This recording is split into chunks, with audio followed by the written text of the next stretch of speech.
Okay, let's unpack this. It's quite a convergence we're seeing, isn't it? Maybe a bit unexpected. You've got these huge names in tech, the people behind AI, behind everything, not in Silicon Valley, but gathering in Riyadh. That recent Saudi-US investment forum really seemed to put a spotlight on it. You did. And what's really interesting isn't just the meeting itself, but, what it signals. For so long, the West and Saudi Arabia, Yeah.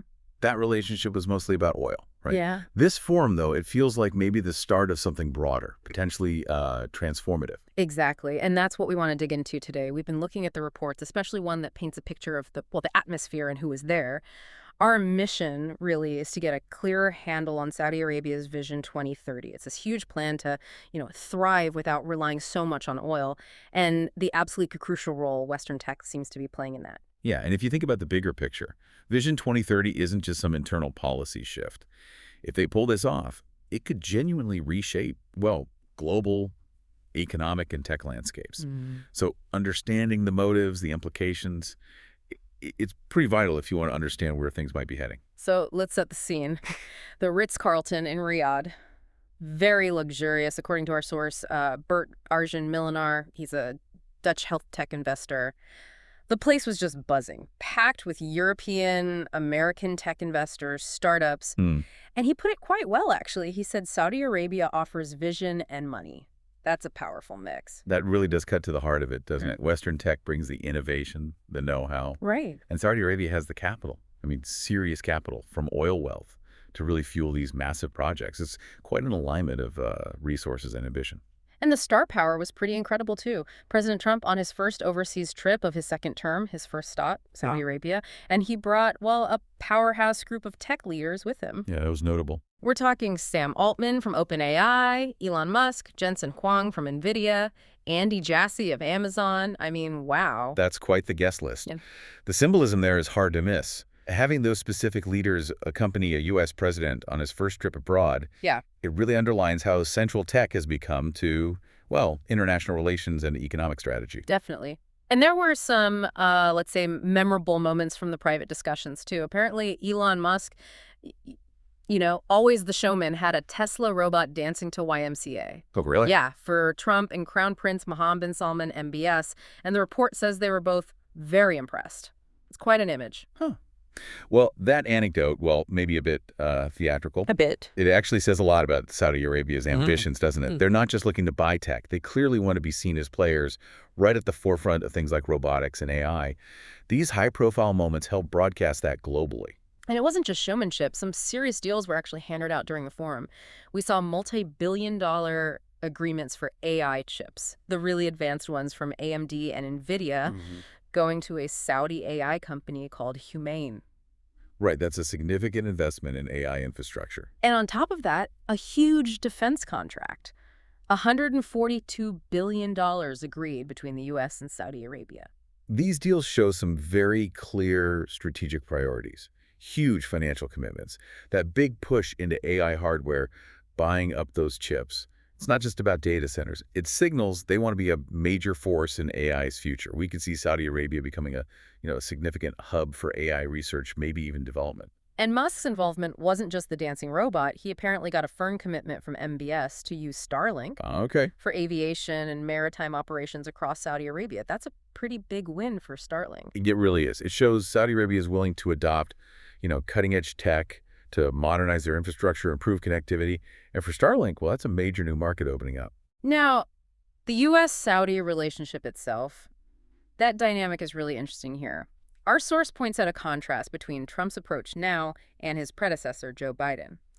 Biden had put some restrictions on arms and tech exports, didn't he, citing concerns over Jamal Khashoggi's murder? Yes, that's right. And this really highlights that constant tension, between economic goals and human rights considerations in foreign policy.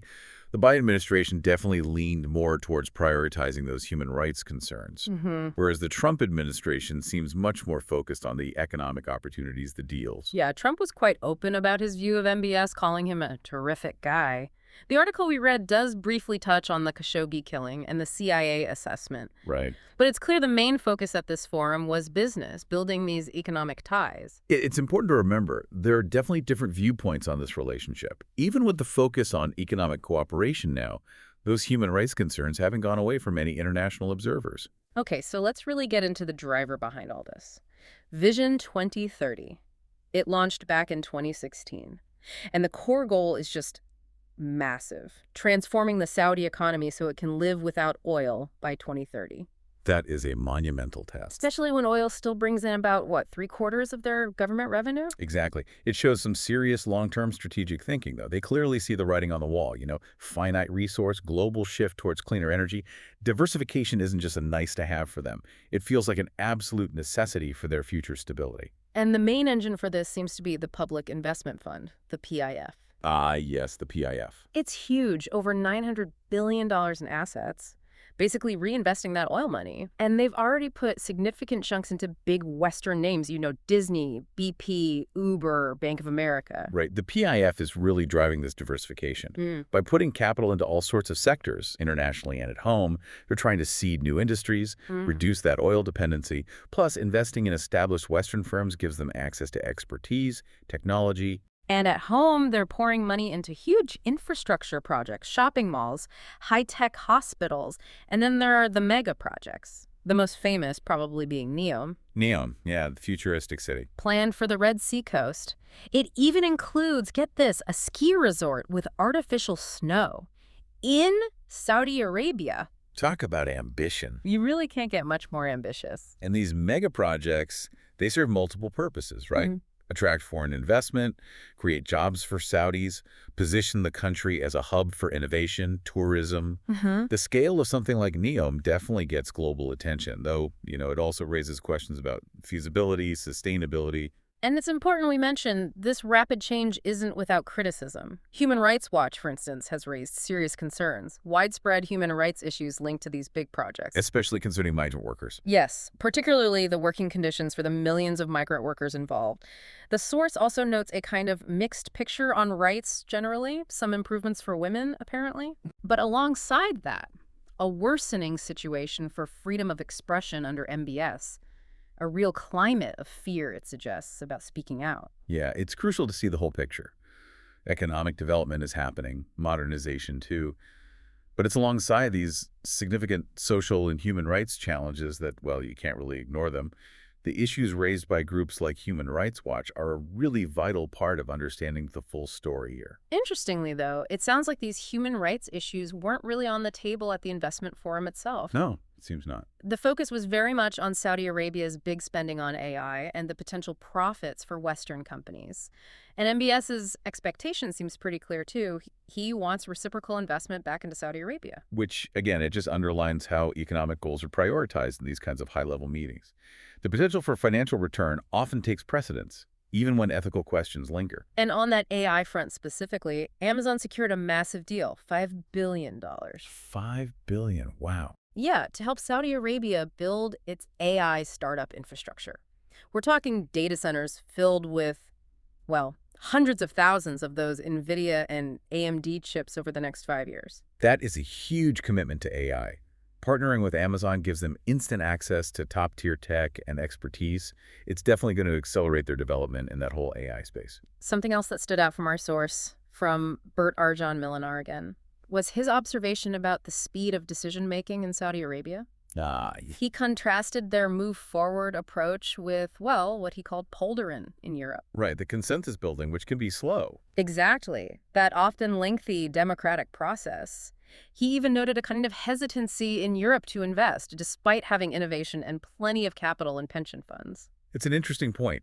More centralized systems might have an edge in speed when pushing through big transformations, making quick decisions, allocating resources without endless debate. It can speed things up, though, of course, that speed can come at the cost of oversight and accountability sometimes. And Milinar himself, despite seeing the opportunities, he he decided to limit Saudi capital in his own latest fund to just 10%. Hmm. Cautious. Yeah, suggesting he's aware that big Saudi investments might come with strings attached, like needing companies to set up shop physically in Saudi Arabia. That makes sense. It's a pragmatic approach for an investor. Mhm. You want the capital, sure, but you also want to maintain control, strategic independence. Those potential conditions always need careful thought. So, wrapping things up a bit, what we're seeing is this really aggressive push by Saudi Arabia to diversify its economy. Technology is absolutely central to that push. Definitely. And Western tech companies are key partners, drawn in by, well, huge financial opportunities, all happening against this backdrop of shifting geopolitics and driven by this huge ambition of Vision 2030. Yeah, this deep dive really underscores a fascinating nexus, doesn't it? Rapid tech change, massive economic ambition, shifting global power. This partnership between big tech and Saudi Arabia, it presents both enormous potential and some really significant questions for the future. Which brings us to our final thought for you, the listener. When you consider Saudi Arabia's immense financial power and how quickly it seems to be developing technologically, what could the long-term global impact of this transformation be, both economically and perhaps politically? And as this relationship between big tech and Saudi Arabia deepens, what are the broader ethical, the societal things we should all be thinking about?